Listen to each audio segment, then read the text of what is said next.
Good morning, ladies and gentlemen. My name is Aulia, and I would like to present my team's poster today, which the title is Modeling of PM2.5 concentration during rainy and dry season in 2019 using WRF's Chem.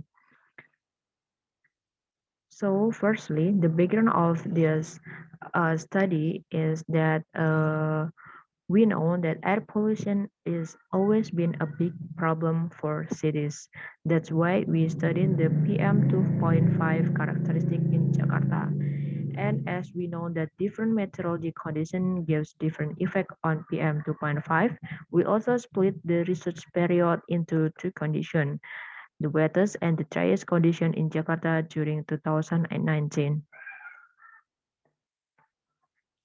There are two chemical options that we use, namely CMBZ mosaic and T1 Moscard. Both chemical options haven't been explored much yet, so that's why we use that option.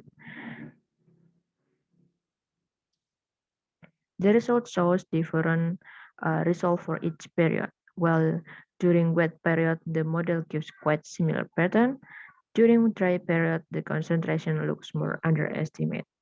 This could be due to the exclusion of local emission in the model, where during the dry period, local emission could be higher because there is no washing process in the air due to the low rainfall than the wet period. Thank you for your attention.